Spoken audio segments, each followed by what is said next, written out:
नमस्कार दोस्तों, माँ दुर्गा के दरबार चैनल में आप सभी का स्वागत है। आज मैं आप लोगों को बताने वाली हूँ कि घर में अगर मंदिर है तो कौन सी बातें आपको ध्यान रखनी चाहिए जिससे कि हमारे देवता प्रसन्न रहते हैं। तो अपना वीडियो स्टार्ट करने से पहले अगर अभी तक आपने हमारे चैनल को सब्सक्राइब नहीं किया है तो प्लीज़ सब्सक्राइब कर लीजिए और नोटिफिकेशन को ऑन कर दीजिए जिससे हमारी सभी वीडियो आपको मिलती रहे। तो चलिए शुरू करते हैं अपना वीडियो। दोस्तों, भारतीय संस्कृति में पूजन का विशेष महत्व है। अगर आपके घर में मंदिर है और आप पूजा अर्चना करते हैं तो आपको कुछ बातों का ध्यान रखना चाहिए। मंदिर में विभिन्न देवी देवताओं के चित्र अथवा प्रतिमाएं स्थापित की जाती हैं। प्रतिदिन उनकी पूजा अर्चना भी की जाती है। कई बार अनजाने में कुछ ऐसा हो जाता है जिससे आपका आराध्य आपसे कुपित होकर आपके सामने ढेरों समस्याएं खड़ी कर देते हैं। इन 9 बातों को अगर आप ध्यान में रखेंगे तो आपके आराध्य आपसे नाराज नहीं होंगे।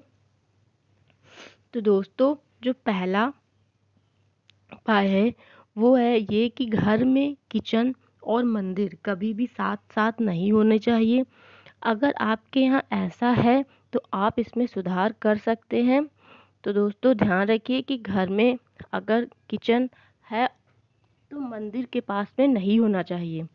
दूसरी बात कि घर में बेडरूम में मंदिर नहीं होना चाहिए या बेडरूम के पास भी मंदिर नहीं होना चाहिए।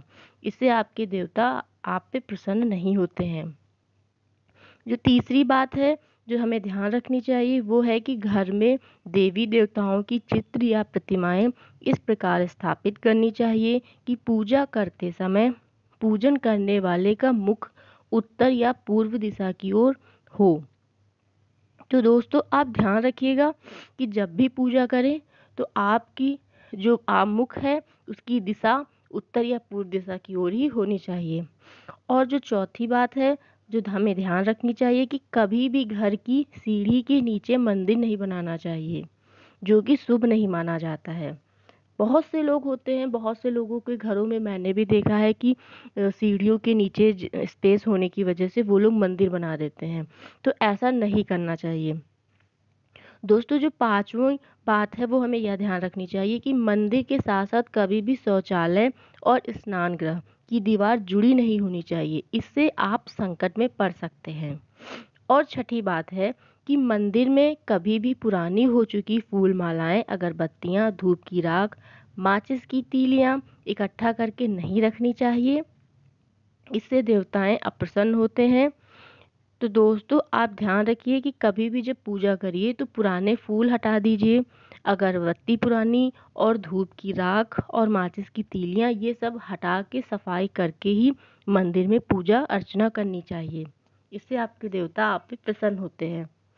और सातवीं बात जो आपको ध्यान रखनी चाहिए कि घर के पूजन स्थल में देवी देवताओं प्रतिमाएं किस दिशा की ओर मुख करके रखी जानी चाहिए। इसके लिए कई मान्यताएं हैं।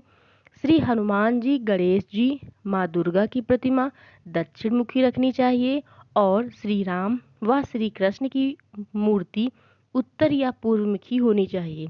तो आप इस बात का ध्यान रखिए कि जब भी अपने घर के पूजा स्थल में देवी देवताओं की प्रतिमाएं रखें तो इन दिशाओं का खासकर ध्यान रखिए। हमारी जो चौथी महत्वपूर्ण बात है वो है कि घर के मंदिर में कभी भी पूर्वजों की तस्वीरें नहीं लगानी चाहिए। पूर्वजों की तस्वीर हमेशा दीवार पर पश्चिम दक्षिण दिशा में लगानी चाहिए। तो दोस्तों, आप ध्यान रखिए कि कभी भी पूजा घर में पूर्वजों की तस्वीर नहीं लगानी चाहिए। ऐसा अशुभ माना जाता है क्योंकि बहुत लोगों के घरों में पूजा मंदिर में ही अपने पूर्वजों की तस्वीर भी साथ में लगा देते हैं। ऐसा नहीं करना चाहिए। अगर आपको लगानी है पूर्वजों की तस्वीर तो आप पश्चिम दक्षिण दिशा में लगा दीजिए। और हमारी जो नौवीं बात है आपको जो ध्यान रखनी है वह है कि यदि आपके घर में तुलसी का पौधा है, वैसे भी हमारे घरों में हिंदू मान्यता के अनुसार तुलसी का पौधा होना बहुत शुभ माना जाता है। तो आपके घर में भी अगर तुलसी का पौधा है और वह घर की पूर्व या उत्तर दिशा में नहीं है तो आप उसे तत्काल उसे सही कर दीजिए। तो दोस्तों, आशा करती हूँ कि आपको मैंने जो ये 9 उपाय बताए हैं, आप अपनी पूजा घर में हमेशा ध्यान में रखिए। इससे आपके देवता आप पे प्रसन्न रहेंगे और आपकी पूजा अर्चना का फल आपको प्राप्त होता रहेगा। और अगर आपको हमारा वीडियो अच्छा लगा है तो कमेंट बॉक्स में कमेंट करके जय माता दी ज़रूर लिखिए। हम मिलते हैं अगले वीडियो में, तब तक के लिए जय माता दी।